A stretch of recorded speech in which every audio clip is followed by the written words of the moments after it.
নমস্কার, আপনারা আছেন গল্প জগতে। এই চ্যানেলের সমস্ত গল্প শুনতে এক্ষুনি চ্যানেলটি সাবস্ক্রাইব করুন এবং যারা চ্যানেলটি ইতিমধ্যে সাবস্ক্রাইব করেছেন তাদের অসংখ্য ধন্যবাদ। আপনারা গল্প শুনতে থাকুন এবং আমাদের পাশে থাকুন। গল্পটি যদি ভালো লেগে থাকে তাহলে অবশ্যই লাইক করবেন এবং কমেন্ট করে জানাবেন কেমন লাগলো। আজ শুনবেন অভিষেক অনিমেষ সিরিজের একটি গোয়েন্দা গল্প, খাজানা রহস্য। এই অভিষেক অনিমেষ সিরিজের প্রথম গল্প গ্যাস রহস্য। যদি কেউ এখনো না শুনে থাকেন তাহলে এই চ্যানেলে গিয়ে অবশ্যই গল্পটি শুনে আসুন। আজ শুনবেন অভিষেক অনিমেষ সিরিজের দ্বিতীয় গল্প খাজানা রহস্য। শুনতে থাকুন, পাশে থাকুন। গল্প জগৎ।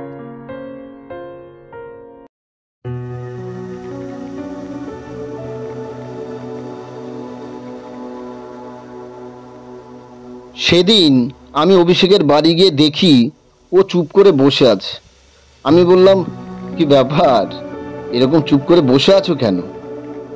কি আর করি বলো, গ্যাস রহস্য সমাধান করার পর তো আর কোনো কেস হাতে এলো না। মনে হচ্ছে গোয়েন্দাগিরি ছেড়ে দিতে হবে। আরে না, তুমি অহেতুক ভাবছো। দেখবে ঠিক একটা কেস হাতে আসবে। এমন সময় পিয়ন এসে একটা চিঠি দিয়ে গেল। আমি অভিষেককে দিতেই যাচ্ছিলাম, কিন্তু ও বলল, আমি তো আর প্রেম করছি না বা কোনো মেয়ের পিছনে গিয়ে লাইন দিনি, তাই প্রেমপত্র হওয়ার সম্ভাবনা নেই। চিঠিটা তুমি পড়ো। আমি চিঠিটা পড়তে শুরু করি। নমস্কার, আমার নাম বিনয় কৃষ্ণ বর্মন। আমার বাড়ি দিনাজপুরের কোবরা গ্রামে। আমরা বংশ পরম্পরায় জমিদার। আমার এক কর্মচারীর মুখে আপনার কথা শুনেছি। এবার সমস্যাটা বলি।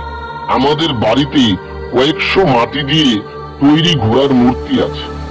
প্রায় 2 মাসের বেশি হয়ে গেল ওই মূর্তিগুলোকে কেউ বা কারা ভেঙে ফেলছে। কেন ভাঙছে বলতে পারবো না। তাই আপনাকে অনুরোধ করছি, আপনি দয়া করে আমার বাড়িতে এসে আমাকে এই সমস্যা থেকে উদ্ধার করুন। পারিশ্রমিক কিছু দিলাম না, তবে কাজ শেষ করার পর যা দেব আশা করি তাতে আপনি নিরাশ হবেন না। প্রণাম নেবেন, ধন্যবাদ আনতে, বিনয় কৃষ্ণ বর্মন। এবার বলো কি করবে? অভিষেক একটু চুপ থেকে বলল, কি আর করবো, কেস যখন হাতে চলে এসেছে তখন আর দেরি করে লাভ নেই।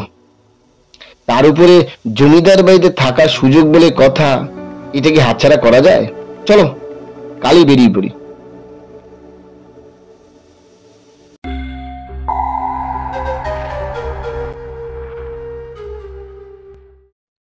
পরদিন সকালে হাওড়া থেকে ট্রেন ধরে দিনাজপুর পৌঁছালাম।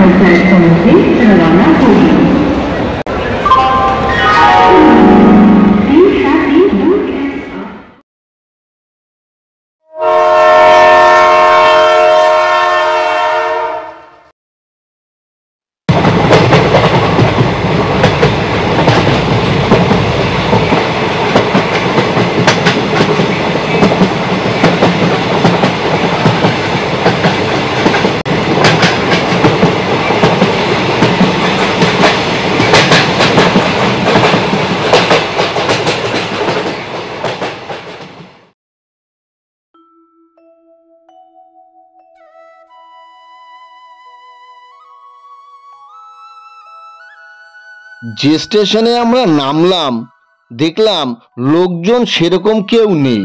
এমনকি সাইনবোর্ডটাও মরচে পড়ে এমনভাবে তুবড়ে গেছে যে নামটা পর্যন্ত পড়া যাচ্ছে না। আমরা স্টেশনের বাইরে বেরিয়ে এলাম, দেখলাম ডিজেল বা পেট্রোলে চলা কোনো গাড়ি নেই। থাকার মধ্যে আছে শুধু কয়েকটা রিক্সা ভ্যান। এক রিক্সা চালককে জিজ্ঞেস করলাম, বর্মন বাড়ি জমিদার বাড়ি চেনো? রিক্সা চালক সম্মতি দিল। আমরা রিক্সায় উঠে বসলাম।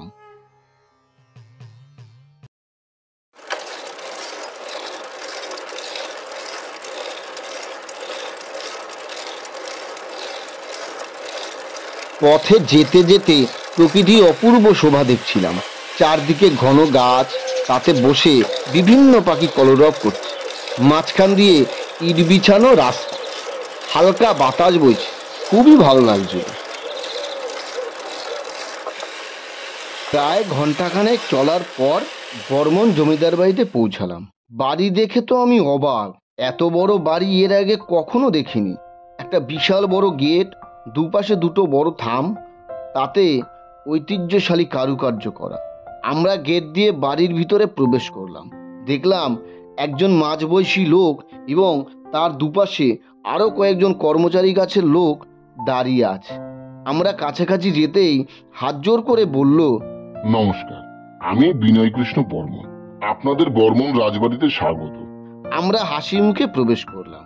বাড়ির ছাদের দিকে তাকিয়ে দেখলাম সেকেলের বড় বড় লোহার বিম দিয়ে ছাদ তৈরি। দরজাগুলো কমপক্ষে 14 ফুট উঁচু। মূল ঘরের মধ্যে ঢুকে দেখলাম একটা বড় ঝাড়বাতি রয়েছে। দেখেই বোঝা যাচ্ছে এটাও বহু পুরনো। আসবাবগুলো ভারী চমৎকার। সব চেয়ারগুলো সেগুন কাঠের তৈরি, আর বসার গদি তার তো কোনো তুলনাই নেই।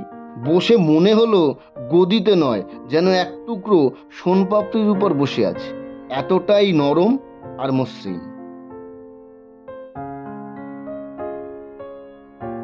বিনয় কৃষ্ণ বললেন, আপনারা অনেক দূর থেকে এসেছেন, প্রথমে একটু শরবত খান। দেখলাম এক ব্যক্তি রূপোর গ্লাসে করে শরবত নিয়ে এলো, আমাদের দুজনকে দিল এবং এই প্রথমবার আমরা দুজনেই রূপোর গ্লাসে পানীয় পান করলাম।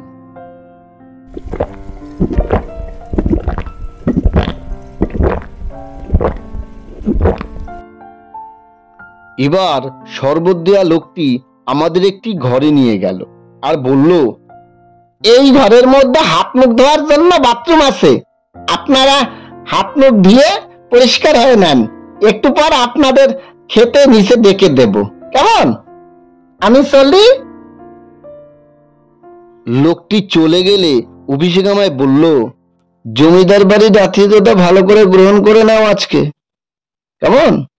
কেন আজকে না, কাল পারবো না কেন? তুমি না সত্যি এত ভুলো মন, কাল থেকে কাজ শুরু করতে হবে না? কি কাজ বলো তো? ঘোড়া বাঁধা। হাত মুখ ধুয়ে খাটে এসে বসলাম। কিছুক্ষণ পর আগের সেই লোকটা খেতে ডাক দিলে আমরা নিচে চলে গেলাম।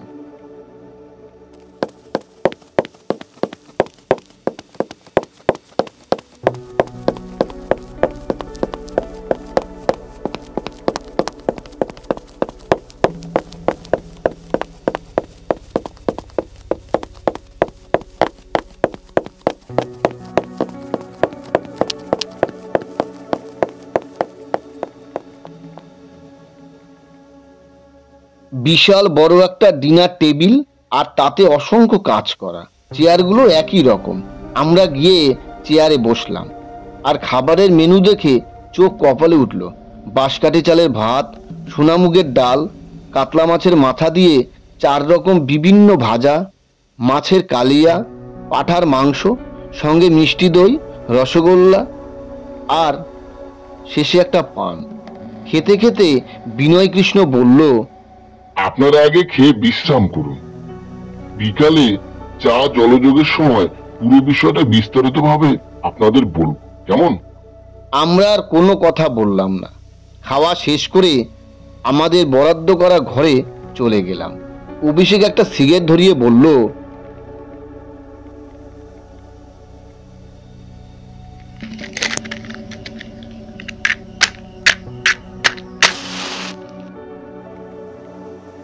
এখন আর কথা নয়, কারণ না ঘুমলে জানো তো মাইন্ড ফ্রেশ থাকে না। আর সেটা হলে বিনয় কৃষ্ণবাবু বিকেলে যা বলবে তা ভালো করে মাথায় ঢুকবে না, তাহলে ওনার সমস্যাও দূর করতে পারবো না। বুঝলাম অভিষেক এখন আর কথা বলতে চাইছে না, তাই আমি ঘুমিয়ে পড়লাম।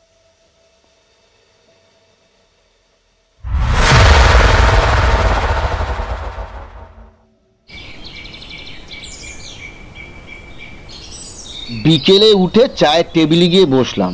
বিনয় কৃষ্ণ বাবু চায়ে চুমুক দিয়ে বলতে শুরু করলেন। আমাদের জমিদারি শুরু হয় বলতে পারেন মুঘলরা যখন ভারতবর্ষ শাসন শুরু করে তার কয়েক বছর পরে, আনুমানিক 1550 সাল নাগাদ মুঘলরা যখন ভারতের শাসক হয়ে ওঠে, তখন আমাদের বংশের কোন এক পূর্বপুরুষ মুঘল দরবারে ভৃত্য ছিল। এটা আমি আমার পূর্বপুরুষের কাছ থেকে শুনেছি, এবং সে ছিল খুব সৎ। একবার কিছু স্বর্ণ মুদ্রা মুঘল রাজকোষ থেকে খোয়া যায়, তখন ওই ভৃত্যই খুঁজে বার করে বাদশার হাতে তুলে দেয়। যদি না দিত বলতে পারেন তাহলেও কোনো অসুবিধে ছিল না, কারণ খোয়া যাওয়ার কারণ সঠিকভাবে বাদশাহ জানতে পারেনি। ওনার সততা দেখে এতটাই মুগ্ধ হয়েছিলেন যে বাদশাহ এই জায়গায় ওনাকে জমিদারির দায়িত্ব দেয়, এবং সেই থেকেই আমাদের বংশের জমিদারি শুরু। এরপর আর কোনো সমস্যা হয়নি, ভালোই চলছিল। জমিদারি ঠিকঠাক চললেও এরপরে বহুদিন কেটে যায়। আমার দাদুর বাবা ছিলেন রামচরণ বর্মন। উনি খুব ভালো ঘোড়া আরোহণ করতে পারতেন, অর্থাৎ ঘোড়া চালাতে পারতেন, বা বলতে পারেন ঘোড়া চড়ে ঘুরতে পারতেন, এবং ঘোড়া ছিল ওনার খুব প্রিয় একটা প্রাণী। তাই বাড়ির বিভিন্ন জায়গায় খুব সুন্দর করে কয়েকশো ঘোড়ার মূর্তি স্থাপন করেছিলেন। আর ওনার ছেলে মানে আমার দাদামশাই অসিত বর্মন, উনি এক দুর্ধর্ষ যোদ্ধা ছিলেন, খুব ভালো তরবারি চালাতে পারতেন।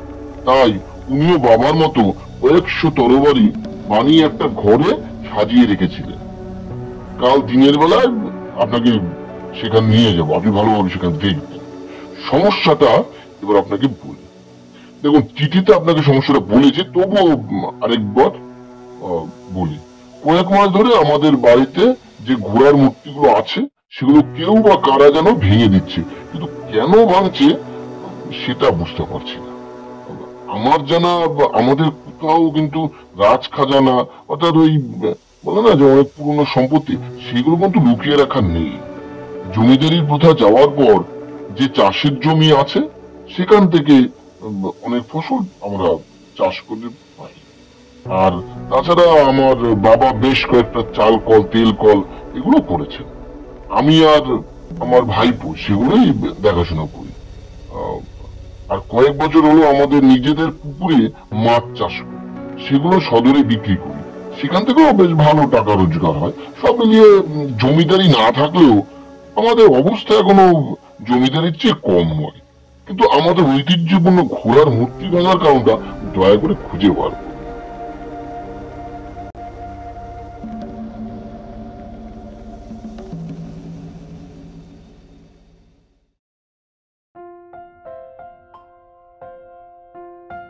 ওনার কথা শুনে আমরা আবার নিজেদের ঘরে চলে গেলাম।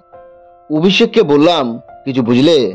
কিছুক্ষণ চুপ থেকে বলল, বুঝলে অনিমেষ, ভাবছি ঘোড়ার মূর্তিগুলো যদি খুব বেশি বড় না হয় তাহলে বিনয়বাবুকে বলে সঙ্গে করে নিয়ে যাব। লোককে বলতে তো পারবো 200 বছর আগের ঘোড়ার মূর্তি। কথাটা শুনেই আমার প্রথমে খুব রাগ হলো। আমি কি প্রশ্ন করলাম আর কি উত্তর দিচ্ছি? তারপর ঠান্ডা মাথায় ভালো করে ভাবলাম, গোয়েন্দারা বোধহয় এইরকমই হয়, যতক্ষণ না সঠিক সিদ্ধান্তে আসতে পারে ততক্ষণ কাউকে কিছু বলতে চায় না। তাই আর জোর করলাম না।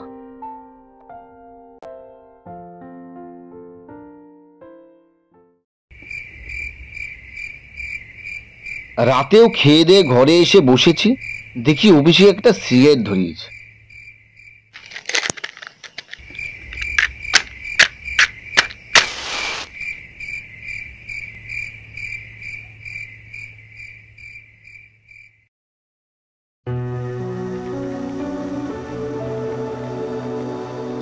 আমি কিছু বলতে যাব এমন সময় আবারও হেয়ালি করে বলল, তাড়াতাড়ি ঘুমিয়ে পড়ো, খুব ভোরে উঠবে, দেখবে গ্রামের সকালটা আমাদের ইটের পাহাড়ে থাকা শহরের চেয়ে কত সুন্দর।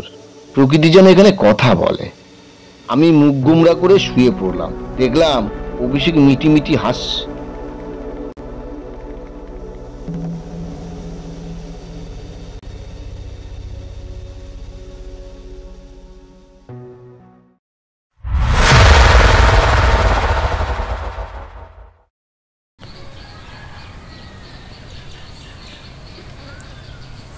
সকালে উঠে চা খেয়ে আমরা প্রথমে বাড়িটাকে দেখার জন্য বের হলাম। দেখলাম জায়গায় জায়গায় বেশ বড় বড় ঘোড়ার মূর্তি রয়েছে, যেটা কাল লক্ষ্য করিনি।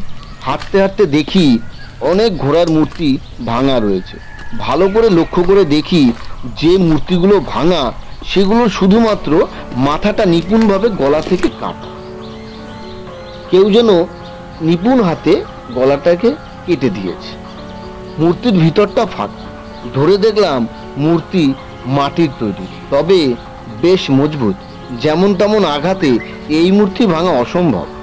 অভিষেককে ভাঙার কারণ জিজ্ঞেস করতেই বলল, যে কাজটা করেছে বোধহয় ভেবেছে মূর্তির মধ্যে হয়তো রক্ত, লিভার এগুলো পাওয়া যাবে। চলো বাকিগুলো দেখি। দেখলাম যত মূর্তি ভাঙা সবগুলোই একই রকম, গলা থেকে মাথাটা কেটে নিয়েছে।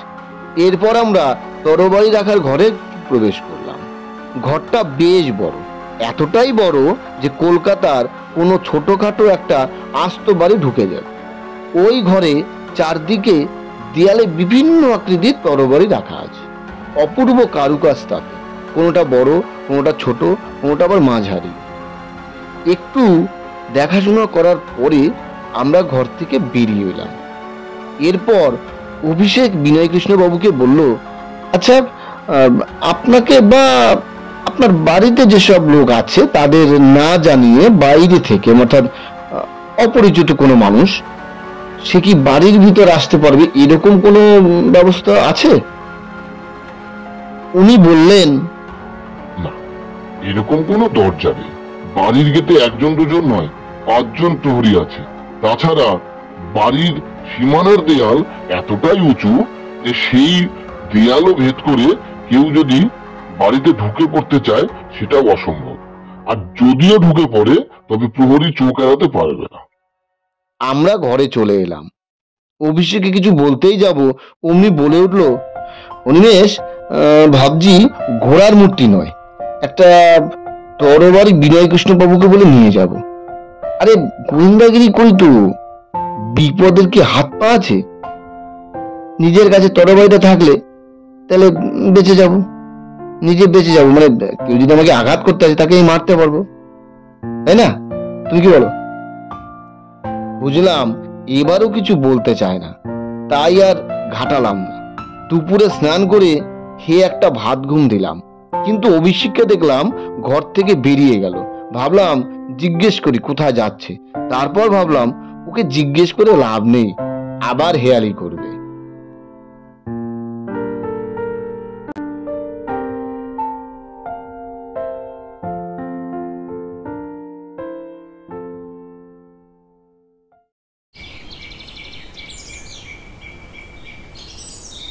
বিকেলে উঠে দেখি অভিষেক আমার পাশে বসে আছে। ওকে বললাম, কি ব্যাপার, না ঘুমিয়ে সে সময় কোথায় গিয়েছিলে? ও হেসে বলল,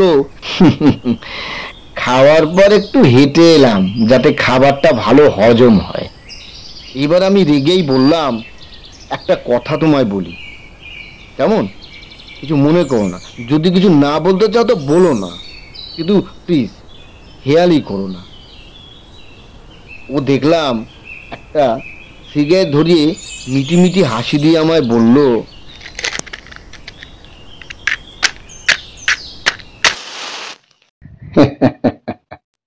তুমি ভুল করছো হে। গোয়েন্দার বিষয় কি জানো? আগে নিজে শিওর হয়ে তারপর অন্যকে জানাতে হয়। কারণ অনুমান ভুল হলে একজন সাধারণ মানুষ আর গোয়েন্দার মধ্যে পার্থক্য থাকে না। তবে হ্যাঁ, গোয়েন্দা বলে আমি নিজেকে অহংকার করছি না, কিন্তু গোয়েন্দার ধারা তো আমায় বজায় রাখতে হবে, তাই না? এই কথা শুনে ওর উপরে থাকা সমস্ত রাগ জল হয়ে গেল।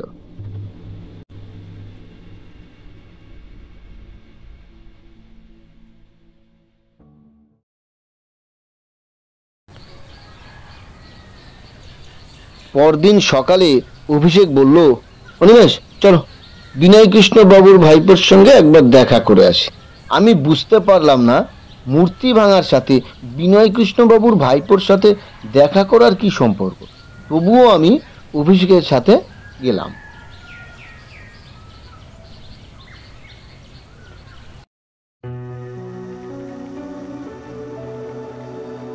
অভিষেকই প্রথমে কথা বলল, নমস্কার, আমার সাথে আগে আপনার কথা হয়নি, তাই ভাবলাম মূর্তি ভাঙার কোনো কারণ তো খুঁজে পাচ্ছি না, তাই অকারণে ঘরে বসে না থেকে আপনার সাথে একটু গল্প করি। আমি অভিষেক, অভিষেক চ্যাটার্জি। দেখলাম উনি নিমরাজি হয়ে বললেন, আমি বিভাস কুমার বর্মন। বিনয় কৃষ্ণ আমার জেঠু। আমার বাবা মা দুজনেই 4 বছর হলো ক্যান্সারে মারা গেছে। তারপর থেকেই জেঠুর কাছে থাকি। জেঠিমাও নেই, আর জেঠুর এক মেয়ে আছে, তাও রাজ্যের বাইরে। কোথায় থাকে? কর্ণাটক। জামাইবাবু কলেজে পড়ায়। ওদের অবস্থা খুবই ভালো। অভিষেক এদিক ওদিক ঘাড় ঘুরিয়ে বলল, আপনার ঘরে দেখছি অনেক বই, আপনি বই পড়তে নিশ্চয়ই খুব ভালোবাসেন। হ্যাঁ, আমি ইতিহাসের ছাত্র। বই পড়া আর ইতিহাস জানা আমার নেশা বলতে পারেন। এরপর আরো কিছু টুকরো কথা ওরা বলে। আমি ততক্ষণে ঘরটা দেখতে থাকি। যেদিকেই চোখ যায় আর কিছু না, শুধু বই নজরে পড়ে, বিভিন্ন রকম বই, তবে ইতিহাসের বই বেশি। এরপর ওখান থেকে চলে আসি।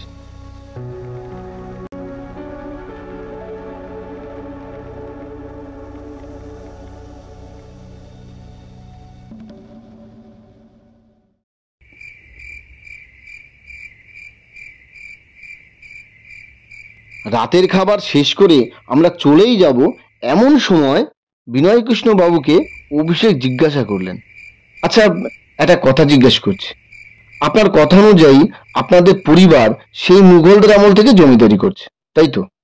সেই কারণে অনেক অজানা ইতিহাসে জড়িয়ে আছে আপনার পরিবারের সাথে, যেটা হয়তো আপনি জানেন না। সেই জন্যই বলছি, বাড়িতে নিশ্চয়ই কোনো লাইব্রেরি আছে। আর এটা আমার অভিজ্ঞতা থেকে বলছি, কারণ শুনেছি আমি যে অনেক জমিদার বাড়িতেই, অবশ্য অনেক কেন, প্রায় জমিদার বাড়িতেই নাকি ছোট বড় একটা করে লাইব্রেরি থাকে। তো সেইটা যদি থাকে, মানে আপনার পরিবারে বা ঘরে যাই বলুন না কেন, যদি লাইব্রেরি থেকে, তাহলে আমাকে একটু দেখাবেন, তাহলে আমার একটু সুবিধা হয়। কারণ আমি চাইছি যে সেখানে বই পড়ে একটু সময় কাটাই। কারণ শুধু আপনাদের বংশেরই নয়, অন্যান্য বংশেরও তো ইতিহাস জড়িয়ে থাকা বই থাকতে পারে, তাই না? তাহলে সেগুলো পড়লে একটু অভিজ্ঞতা বাড়ত, এই আর কি। এমনিতেই আপনার সমস্যা তো কোনো সমাধানই করতে পারলাম না, বই পড়ে ইতিহাসও জানতে পারবো আর সময়টাও কেটে যাবে। কেমন, আপনি কি বলেন? বিনয় কৃষ্ণ বাবু খুশি হয়ে ওনার বাড়ি লাইব্রেরিতে আমাদের দুজনকে নিয়ে যান।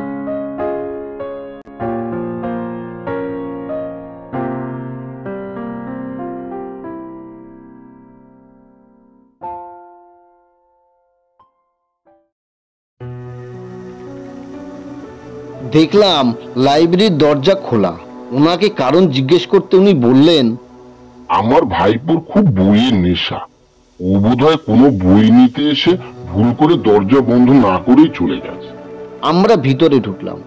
ভিতরে ঢুকে আমি অবাক, এত বই, যেন মনে হচ্ছে কোনো ন্যাশনাল লাইব্রেরিতে এসেছি।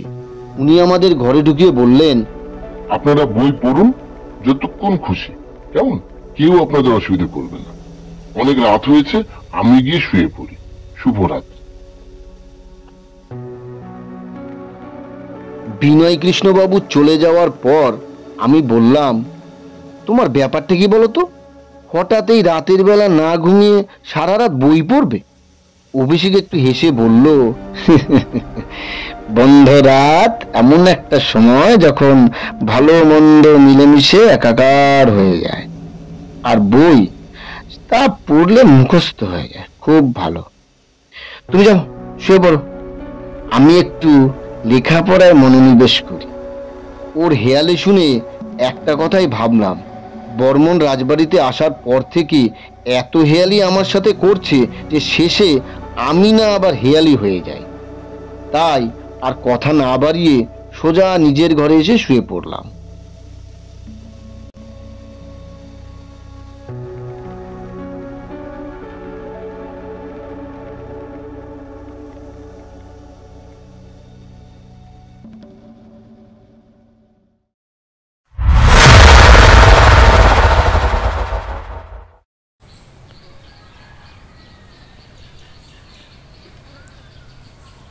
পরদিন সকালে দেখলাম বেশ খোশ মেজাজে চেয়ারে বসে চায়ে চুমুক দিচ্ছে অভিষেক। আমি বললাম, কি ব্যাপার, সারা রাত না ঘুমিয়ে এত সতেজ আছো কি করে? ও একটু হেসে বলল, বন্ধু, ইতিহাস ভালো করে মুখস্থ করে ফেলেছি, এবার পরীক্ষা দেওয়ার পালা। দেখা যাক এই পরীক্ষায় কত নম্বর পাই। এমনিতে স্কুল কলেজের পরীক্ষায় খুব ভালো নম্বর পাইনি, এখন দেখার বর্মন রাজবাড়িতে কত নম্বর পাই। আমি একটু আশ্চর্য হয়ে বললাম, পাগলের মতো সব কি বলছো? ইতিহাস বই মুখস্থ করেছো, আবার পরীক্ষা দেবে, কত নম্বর পাও দেখবে। আমার তো তোমার কথা কিছুই মাথায় ঢুকছে না। পরিষ্কার করে বলো তো কি বলতে চাইছো? আর হেয়ালি করো না, অনেক করেছো। ও আবার হেসে বলল, ধীরে বন্ধু ধীরে, সব বুঝতে পারবে। তুমি একটা কাজ করো, তুমি বিনয় কৃষ্ণ বাবুকে একটু ডেকে দাও। আমি বিনয় কৃষ্ণ বাবুকে ডেকে আনলাম। বিনয় কৃষ্ণ বাবুকে দেখার পরেই ও বলল, বিনয় কৃষ্ণ বাবু, বলছি বাড়ির সব লোককে একসঙ্গে এখানে আসতে বলুন, কেমন? এলেই বুঝতে পারবেন। একটু পরেই বিনয় কৃষ্ণ বাবু, তার ভাইপো বিভাস আর বাড়ির সব কাজের লোক এসে দাঁড়িয়েছে। অভিষেক বলতে শুরু করলো,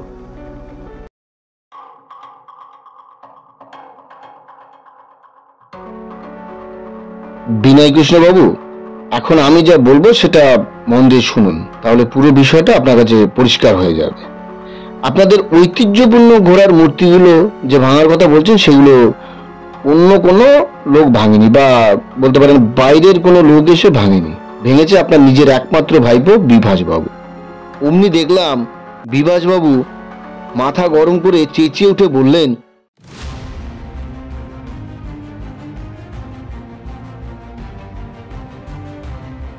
কি যাতা বলছেন আপনি? আমি আমি আমাদের ঐতিহ্যশালী ঘোড়ার মূর্তিগুলো ভাঙবো? কি পাগলের মতো কথা বলছেন আপনি?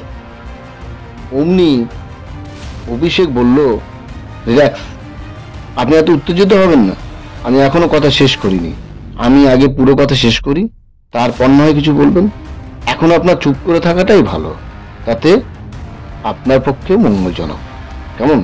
প্লিজ, কথা নয়, আমি কি বলছি সেটা আপনি শুনুন, ওকে? উনি দেখলাম বিভাসবাবু চুপ হয়ে গেলেন। অভিষেক আবার বলতে শুরু করল, উনি এমনিতে ঠিকই ছিলেন, কিন্তু ওনার বাবা মা মারা যাওয়ার পর আপনার কাছে থাকতে শুরু করে। আপনি ওকে নিজের সন্তানের মতোই ভালোবাসেন এবং আপনার কাজ করার দেখিয়ে দিয়েছেন। কিন্তু বিভাসবাবু নিজেকে এই বাড়ির একজন আশ্রিতা মনে করতে লাগলো। তাই আশ্রিতা হয়ে বেশি দিন যাতে এই বাড়িতে না থাকতে হয়, তাই ওনার অনেক টাকার দরকার ছিল। ব্যবসা থেকে সেই টাকা সংগ্রহ করতে পারেননি, কারণ ব্যবসার সম্পূর্ণ হিসাব আপনি নিজে রাখেন। এরপর বিভাসবাবু ভাবতে থাকে কি করে অর্থ রোজগার করা যায়। ওনার একটা খুব ভালো গুণ আছে, উনি বই পড়তে ভালোবাসেন। তাই এই বাড়ির লাইব্রেরি থেকে বিভিন্ন ধরনের বই পড়তে শুরু করলেন সময় কাটানোর জন্য। এইভাবে বই পড়তে পড়তে হঠাৎ আপনাদের বংশের একটা বই বিভাসবাবুর হাতে পড়ে যায় এবং উনি এই বংশের ইতিহাস জানতে পারেন। এই কথা আমি কি করে জানলাম সেটা বলি। প্রথমে যেদিন এই বাড়িতে আমি আসি, সেদিন বিভাসবাবুকে দেখে মনে হয়েছিল উনি বোধহয় আমার আপনাদের বাড়িতে আসাটা পছন্দ করেননি। যতদূর সম্ভব আপনি এই যে আপনার ঘোড়ার মূর্তিগুলো ভাঙা হয়েছে সেজন্য কোনো গোয়েন্দা ঠিক করেছেন এবং সে আসবে, সেটা বিভাসবাবুকে জানাননি। যাই হোক, এরপর আপনার মুখে আপনার বংশের ইতিহাস শুনলাম। সব শোনার পরে মনে হয়েছিল এমন কিছু আছে যেটা আপনি হয়তো জানেন না, সেটাই আমাকে আগে জানতে হবে, এবং এই ব্যাপারে আমি ভাবতে থাকি। এরপর ঘোড়া ভাঙার মূর্তিগুলো দেখি আপনার কথা শুনে প্রথমে ভেবেছিলাম হয়তো কেউ কোনো শক্ত কিছু দিয়ে আঘাত করে ভেঙে ফেলেছে, কিন্তু দেখার পর বুঝলাম মূর্তিগুলো কোনো কিছু দিয়ে ভাঙা হয়নি, বরং কাটিং মেশিন দিয়ে সূক্ষ্মভাবে কাটা হয়েছে। এর পেছনেও একটা উদ্দেশ্য আছে।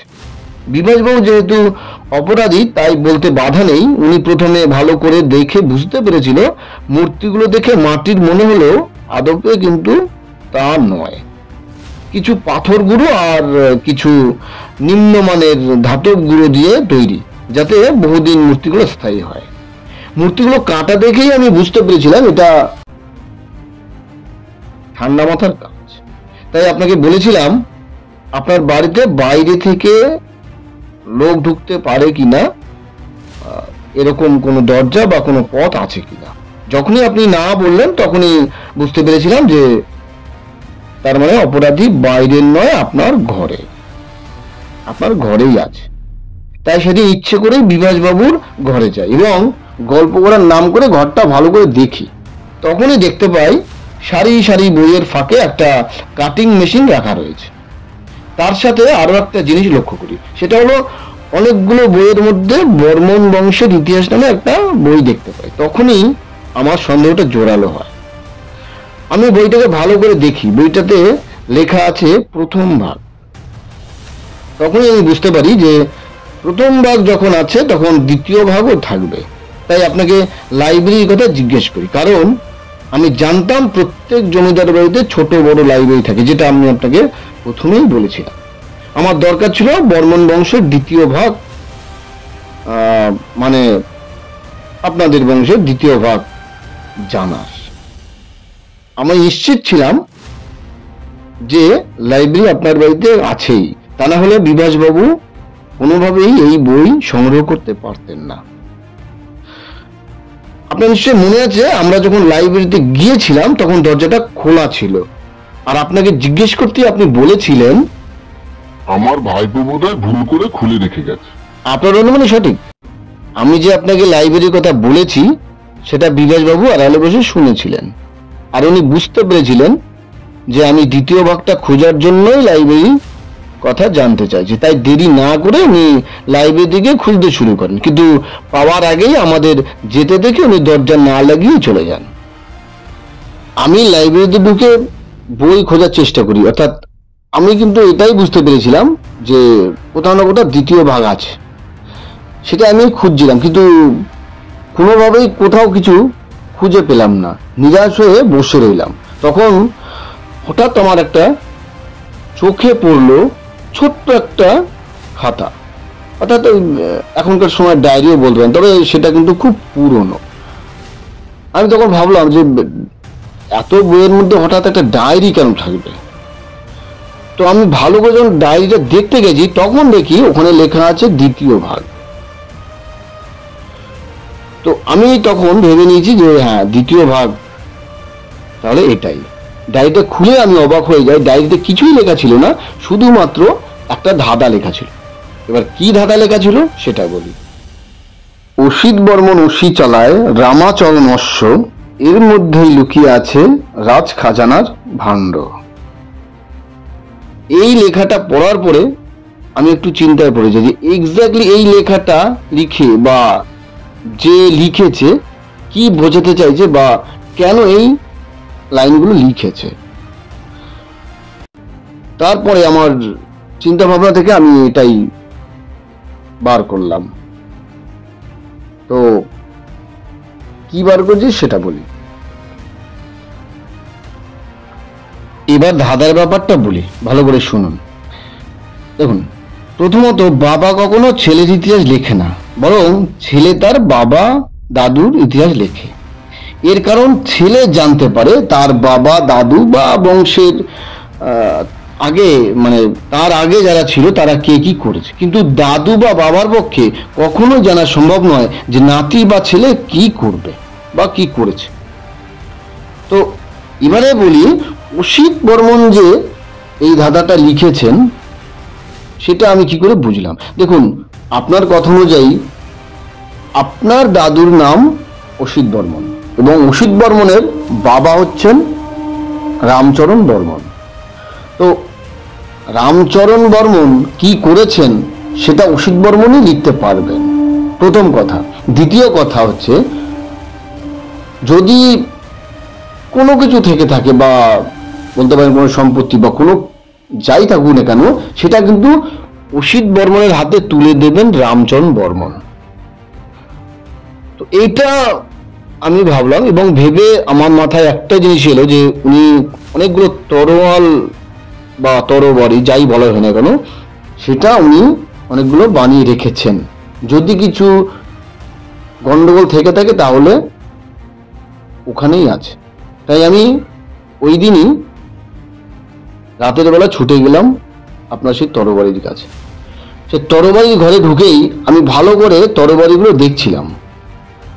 দেখতে দেখতে হঠাৎ একটা তরবারি নিচে পড়ে গেল এবং আমি তুলতে গিয়েই অবাক হয়ে গেলাম যে তরবারিটা শব্দটা যে হলো সেটাতেই আমি চমকে গেছি আরো।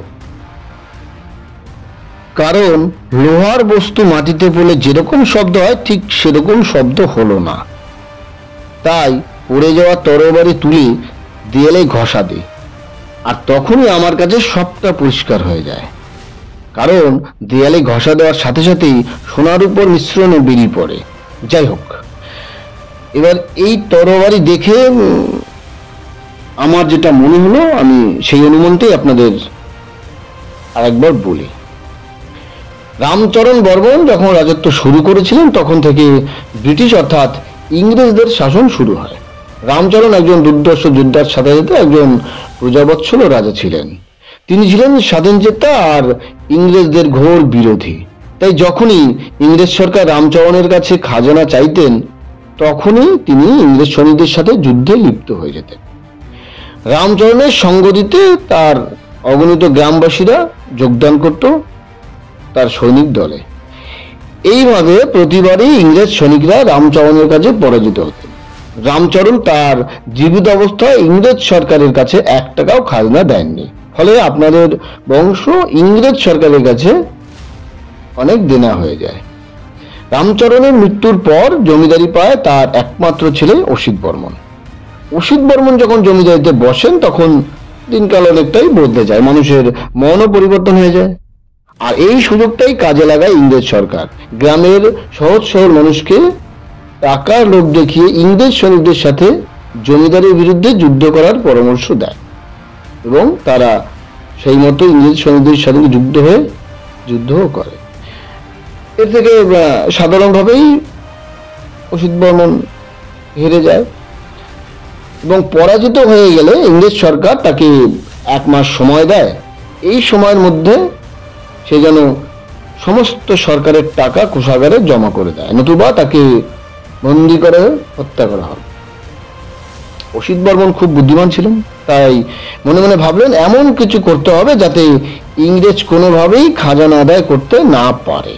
তাই রাতারাতি তার কিছু বিশ্বস্ত কামারশালার লোক ডাকলেন এবং যত ধনরত্ন ছিল, অবশ্য এখানে সোনার উপর বলা যেতে পারে, সেগুলো গলিয়ে তরবারি বানিয়ে ফেললেন অনেকগুলো।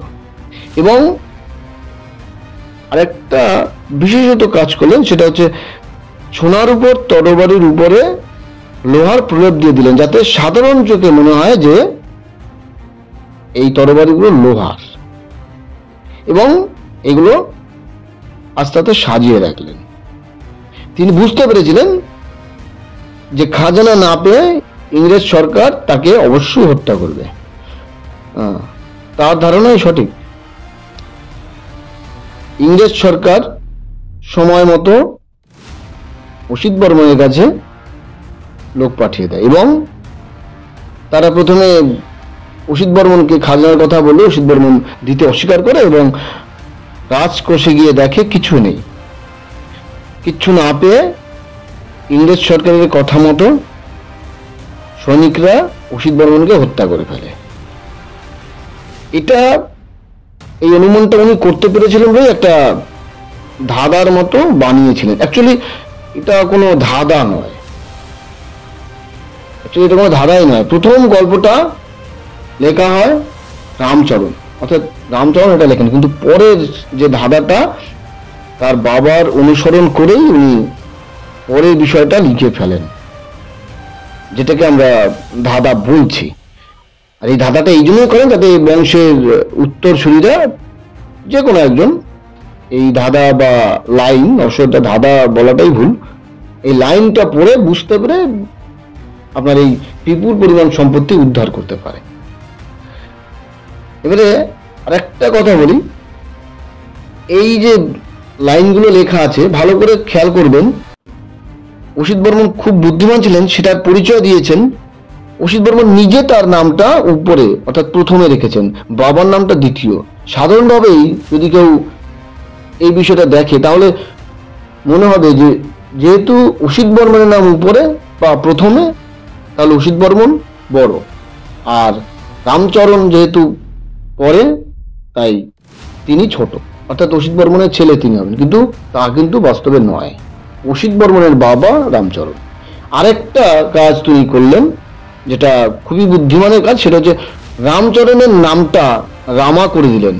এই নামটা নিয়েও খুব ধন্দে যাতে মানুষ থাকে, যাতে কি বলে সাধারণ বুদ্ধিগত মানুষ যাতে এই লাইনের মানেটা কিছুই বুঝতে না পারে, আর আপনার এই বিপুল পরিমাণ সম্পত্তি যাতে আপনার হাতছাড়া না হয় বা আপনার বংশের হাতছাড়া না হয় সেই কারণে। আপনার ভাইপো বিভাসবাবু তিনি প্রথম ভাগটা পড়েছিলেন, অর্থাৎ আমি যে বিষয়টা বলেছিলাম আমার মনে হয় প্রথম ভাগটা আমি না পড়লেও আমি যেটা আইডিয়া আমি বললাম সেটা আমার মনে হয় ওইটাই বইতে রয়েছে। কি বিভাসবাবু আমি ঠিক বললাম তো? প্রথম ভাগে এরকমটাই লেখা আছে তো? হয়তো দু এক লাইন আগে পরে, কিন্তু লেখা এটাই থাকার কথা, কারণ বিষয়টা তাই বলছে। তো উনি প্রথমে ওটা দেখে ওনার মনে হলো যে যেহেতু প্রথমে অসিত বর্মনের নাম লেখা তাহলে অসিত বর্মনই বড়, এবং রামচরণের নাম যেহেতু পরে লেখা তাই রামচরণ ওনার ছেলে, এবং উনি ঘোড়ার যেহেতু শখ, তার মানে এই রাজ সম্পত্তি বা যদি কিছু থেকে থাকে তাহলে ঘোড়ার মধ্যেই রয়েছে। আর সেটা ভেবেই উনি কাটিং মেশিন দিয়ে রাতের বেলা নিঃশব্দে ঘোড়ার মাথাগুলো কেটে দিতেন, তাই তো? কিন্তু একের পর এক কাটার পরও উনি কিছুই পেলেন না, কারণ ঘোড়ার মধ্যে কিছু ছিল না। আসলে ঘোড়ার মধ্যে থাকার কোনো প্রশ্নই ওঠে না, কারণ ইংরেজ সরকার যখন এসেছে তখন কিন্তু রামচরণ বর্মন বেঁচে ছিলেন না, তাই খাজনা লুকানোর বা ধাঁধা করার কোনো প্রয়োজনই ছিল না। আমিও প্রথমটায় তরোয়ালগুলো দেখে একটু সাধারণ তরোয়ালই ভেবেছিলাম, কিন্তু ধাঁধাটা ভালো করে পড়ে এবং তরোয়ালের ঘরে গিয়ে তরোয়ালটা দেখে আমার মাথায় পুরোটা ক্লিয়ার হলো যে হ্যাঁ ঠিক আছে, তরোয়ালটাই হচ্ছে আসল। মানে অ্যাকচুয়ালি একটা তরোয়াল নয়, যতগুলো তরোয়াল সবগুলো তরোয়ালই বানানো হয়েছে সোনার উপর মিশ্রণ করে। যাই হোক, আপনি দেখেছিলেন আপনার ঘোড়ার মূর্তিগুলো কে বা কারা ভাঙছে সেই অপরাধী জানার জন্য। তো আশা করি সেই অপরাধীকে আপনি খুঁজে পেয়েছেন, আমি খুঁজতে পেরেছি।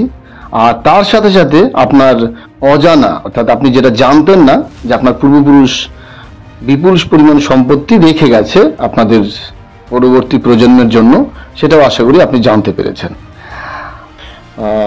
একটা কথা দেখুন, আপনার ভাইপো বিভাসবাবু যেটা করেছে সেটা অন্যায় করেছে, কিন্তু আমার মনে হয় আপনার যেহেতু একটা মেয়ে আর কোনো সন্তান নেই, তাই ওকে ক্ষমা করে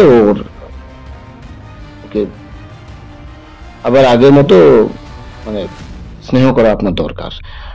দেখুন আপনি কি করবেন সেটা আপনার বল, কিন্তু আমার মন থেকে আমার যেটা মনে হলো বা আমি যেটা ভাবলাম সেটা আমি বললাম, বাকিটা আপনি ভেবে দেখুন।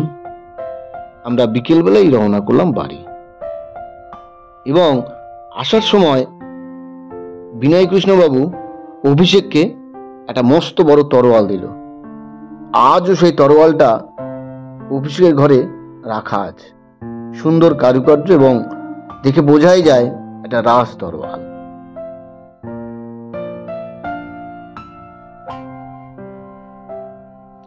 কেমন লাগলো আজকের গল্প? যদি ভালো লেগে থাকে তাহলে চ্যানেলটি অবশ্যই সাবস্ক্রাইব করবেন এবং পাশে থাকা বেল আইকন প্রেস করতে কেউ ভুলবেন না। গল্পটিতে একটি লাইক করে দেবেন আর কমেন্ট করে জানাবেন আপনাদের মতামত। শুনতে থাকুন, পাশে থাকুন। গল্প জগৎ। শুভরাত্রি।